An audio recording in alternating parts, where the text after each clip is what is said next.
आज सुनिए आप सबकी पसंदीदा लेखिका डॉक्टर संगीता झा जी की लिखी हुई कहानी वृद्धाश्रम। तो शुरू करें कहानी वृद्धाश्रम। मेरा चंदा है तू, मेरा तारा है तू, यही तो वो गाना था जो श्रीकांत जी अपने बच्चों के लिए गाया करते थे। बार बार यही गाना रीता के स्मृति पटल पर गूंज रहा था। श्रीकांत मिश्र, उनकी पत्नी विमला और 3 चांद से बच्चे। उन दिनों किसी भी सुखी परिवार का यही सपना हुआ करता था। रीता, राघव और राहुल, ये 3 आँखें थीं श्रीकांत मिश्र जी की, ठीक शिव जी की तरह। स्वभाव भी ऐसा कि वक्त पड़ने पर विषपान भी करते थे, लेकिन प्रलय की ताकत भी अंदर समाई हुई थी। शायद महाकवि दिनकर ने ये पंक्तियाँ उन्हीं के लिए लिखी थीं। क्षमा शोभती उस भुजंग को जिसके पास करल है, उसका क्या जो स्वयं विषहीन विनीत सरल है। उनमें ठीक नारियल की तरह ऊपर से शक्ति और अंदर ममता और प्यार भरा हुआ था। विमला समझाती, क्यों बच्चों के साथ इतने निष्ठुर हैं आप? प्यार से समझाइए, समझ जाएंगे। आपसे कुछ भी बताने में डरते हैं मेरे दोनों बेटे। बेटी को तो शेरनी बनाए हुए हैं। कहाँ का ये न्याय? पराई अमानत पर जान न्यौछावर, और जो बुढ़ापे की लाठी हैं उन पर सख्ती। विमला जी को लगता रीता तो पराई है, ब्याह करके अपने घर चली जाएगी, रहेंगे तो ये बेटे ही ना। श्रीकांत जी जवाब देते, spare the rod spoil the child. उनकी अंग्रेजी की गिटपिट अम्मा यानी विमला जी का मुंह बंद कर देती। विमला जी अपने बच्चों की सलामती के लिए हर उपवास करती और पति की उम्र के लिए भी व्रत और पूजा करती थीं। लेकिन हिंदू धर्म की मान्यताओं के अनुसार ज़्यादातर उपवास बेटों के लिए होते थे। रीता, जो एक एस्ट्रोनॉट बनने का सपना देखती थी, जो उसके बाबूजी ने ही उसे दिखाया था, अपनी अम्मा का ये पुत्र प्रेम और 30 त्योहारों में व्रत देख खींच जाया करती थी। विमला जी उसे प्यार से झिड़क देती, तू ये सब मत करना, मैं करती आई हूँ, मुझे करने दे। समय के पंखों ने रीता को एक मल्टीनेशनल कंपनी में ऊंचे पद पर पहुंचा दिया। राघव अमेरिका में प्रतिष्ठित डॉक्टर और श्रीकांत जी का लाडला राहुल इसरो में काम कर रहा था। सब अपनी अपनी ज़िंदगियों में मस्त थे। रीता को उसके बाबूजी ने लड़कों से भी ज़्यादा प्यार से पाला था। उसे पढ़ाई के अलावा वाद विवाद, तत्कालिक भाषण और निबंध प्रतियोगिता में अव्वल लाने के लिए उसके बाबूजी अपनी जान लगा देते थे। श्रीकांत जी का मानना था कि लड़कियों की पढ़ाई और स्वावलंबन ज़्यादा ज़रूरी है।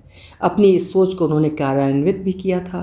पढ़ाई के बाद ठीक चाणक्य की तरह रीता के लॉन्ग टाइम विजातीय बॉयफ्रेंड को उसकी ज़िंदगी से गायब कर एक स्वजातीय इंजीनियर देखकर उसका विवाह भी कर दिया।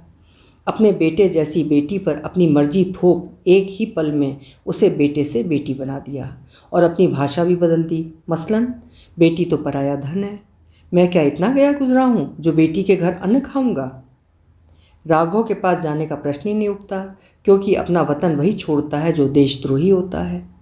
अब बच गया छोटा राहुल, जिसने अपनी सहपाठी एनी से श्रीकांत जी के खिलाफ जा कोर्ट मैरिज की थी।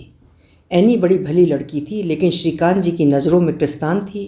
कहते, मैं उस क्रिस्तानी के गिरजाघर में जाकर अपना धर्म नहीं भ्रष्ट करूँगा। इससे विमला जी के गुजर जाने के बाद भी श्रीकांत जी अपने पुराने घर में अपने पुराने नौकर, जो अब उनके बच्चों से भी ज़्यादा उनके काम आ रहा था, के साथ रह रहे थे। श्रीकांत जी अब 85 साल के हो चुके थे। पुरानी मशीन के पुर्जे की तरह सभी अंग उनका साथ छोड़ रहे थे। आंखों से धुंधला दिखाई देता था। अब चलना भी वॉकर के सहारे ही होता था। मूत्र और मल पर भी वो अब काबू नहीं कर पा रहे थे। कुल मिलाकर समय और शरीर की मांग यही थी कि श्रीकांत जी अकेले अपने घर में छोड़ने लायक नहीं थे। रीता के दोनों बच्चे नीलांशु और नीना चाहते थे कि नाना जी को उनके पास लाया जाए और वे अपनी मम्मा की पूरी मदद करने को तैयार थे। पति सदानंद तो अपने नाम के अनुसार सदानंद थे। वे पेशे से साइंटिस्ट थे और अपने रिसर्च के कामों में इस तरह खोए रहते थे कि उन्हें याद दिलाना पड़ता था कि उनकी एक बीवी और 2 बच्चे भी हैं। जब से भारतीय परिवेश में पाश्चात्य शैली की छाप पड़ती जा रही है, तब से यहाँ भी मदर्स डे, फादर्स डे मनाया जाने लगा है। घर पर सनी और हनी, बच्चों के प्यार से पुकारे जाने वाले नाम, अपने पापा यानी सदानंद को प्राइज़ देने का प्लान बना रहे थे। ये सब देख रीता को भी लगा उसे अपने बच्चों से कुछ सीख लेनी चाहिए। अभी तो उसके बाबूजी जिंदा हैं। वो चटपट अगली सुबह की फ्लाइट पकड़ अपने बाबूजी के पास पहुंच गई। श्रीकांत जी अपनी लाचारी और अकेलेपन से इतने कड़वे हो चुके थे कि अपनी सारी भड़ास उन्होंने रीता पर ही निकाली।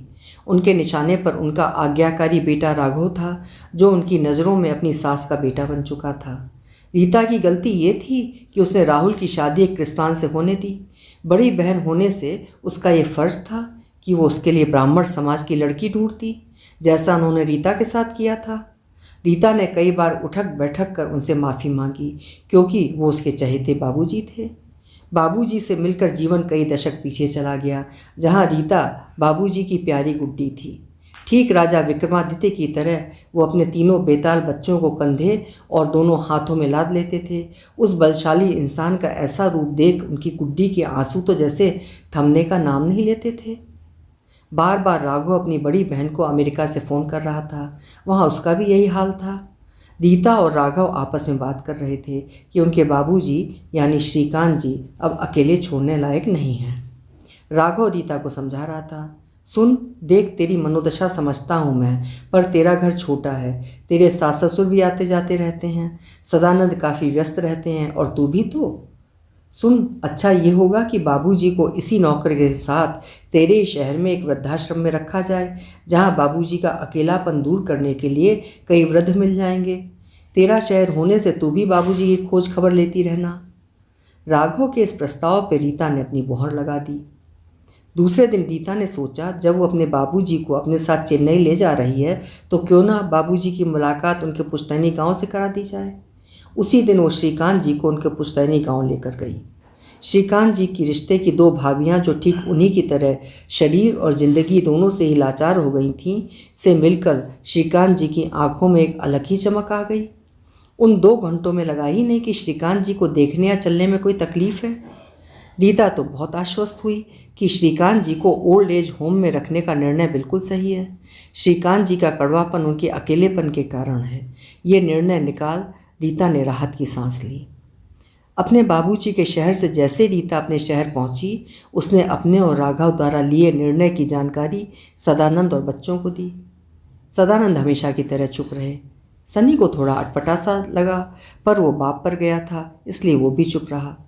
हनी के गुस्से का तो कोई ठिकाना ही नहीं था। वो माँ पर बरस पड़ी। Old age home? Can't understand how could you think to do so with your own father? I am shocked. When you become old, if we do this same, how are you going to feel? Rita ने उसे समझाया कि नाना जी को old age home में रखने का इरादा उनके अकेलेपन को देख कर लिया है। यहाँ सब अपनी अपनी दिनचर्या में व्यस्त हैं, नाना जी फिर अकेले हो जाएंगे। अभी भी हनी इस बात को पचा नहीं पा रही थी, पर वो चुप रही। अगले दिन रीता ने बड़े ज़ोर शोर से ओल्ड एज होम ढूंढने की शुरुआत कर दी। अपनी सहेली अवंती के कहने पर जस्ट डायल को फ़ोन किया। 10 मिनट में उसे 25 फ़ोन आ गए। उसने सबसे पहले घर के पास वाले ओल्ड एज होम देखकर आने का मन बनाया। रीता का घर चेन्नई के लुंगम एरिया में था और सबसे पास टी नगर में एक ओल्ड एज होम का उसे पता चला। रीता ने अगले ही दिन अपने मिशन को अमल में लाने का फैसला किया। अगली सुबह की शुरुआत बड़ी झुंझलाहट से हुई। ड्राइवर हरी नदारद। सदानंद ने उसे ऑफिस छोड़ दिया। अपने ड्राइवर के बिना तो पंगु थी, चाह कर भी ओल्ड एज होम देखने नहीं जा सकती थी। ऑफिस पहुंचकर रीता लटका सा मुँह लेकर बैठ गई। अपने काम में भी मन नहीं लगा पा रही थी। रीता का ऐसा रूप उसके सहकर्मियों को कभी कभी ही देखने को मिलता था। आनंद ने उसे छेड़ा भी, क्या बात है रिट्स, तेरा नंदा से झगड़ा हुआ है क्या? रीता ने जवाब दिया, नहीं यार, the stupid Hari absent today, he did not come. I wanted to go personally and see one old age home in T Nagar. Anand का जवाब बड़ा प्यारा सा था, relax dude, take my driver and go. इतनी सी बात। रीता तो बड़ी खुश। अंधा क्या चाहे 2 आँखें। आज हनी भी स्कूल से जल्दी आने वाली थी, सोचा उसे भी साथ लेकर ओल्ड एज होम देख लेगी। आनंद के ड्राइवर का नाम राकेश था और वो भी हिंदी भाषी ही था। आनंद की ही कार में वो नीना यानी हनी के स्कूल गई। जैसे ही हनी को पता चला कि माँ उसे ओल्ड एज होम दिखाने ले जाना चाहती है, वो ज़ोर से चिल्लाई, नो थैंक यू, आपको जाना है तो जाइए, वहीं रह जाइए। I am not going to come with you, please for God sake मुझे घर ड्रॉप कर दीजिए। ड्राइवर माँ बेटी के इस झड़प को बड़े ध्यान से सुन और देख भी रहा था। रीता ने ड्राइवर से कहा, चलो पहले मेरे घर लुंगम बाकम की तरफ चलो, बेटी को छोड़ देते हैं। बेटी को घर छोड़ते वक्त ड्राइवर ने बड़े आश्चर्य से रीता के अत्याधुनिक अपार्टमेंट कॉम्प्लेक्स को देखा। उसके बाद रीता ड्राइवर के साथ ओल्ड एज होम की तरफ निकल पड़ी। रास्ते में उसने अपनी सहेली अवंती को फ़ोन कर बताया कि वो ओल्ड एज होम देखने जा रही है, जाकर देखेगी वो रहने लायक भी है या नहीं। उनका वार्तालाप ड्राइवर राकेश बड़े ध्यान से सुन रहा था। जब रीता टी नगर के उस so called old age home में पहुंची तो उसका मन बड़ा खट्टा हो गया। एक बड़े मांसाहारी होटल के पीछे सकरी गली में छोटी सी पुरानी बेडौल इमारत, हजारों की संख्या में भिनभिनाती मक्खियों ने उसका स्वागत किया। अंदर जाने का रास्ता बड़ा सकरा था और बारिश होने की वजह से चारों तरफ पानी भरा था। रीता तो बाहर से ही उल्टे पांव लौट आई। कार में बैठते ही फिर अवंती को फ़ोन किया और कहा, बाप रे, can't tell you, it's not worth living beyond imagination. यहाँ कोई कैसे रह भी सकता है। I have drop the idea of this old age home, really so disturb, अब कल देखूंगी। ड्राइवर राकेश फिर से उनकी बातें बड़े ध्यान से सुन रहा था।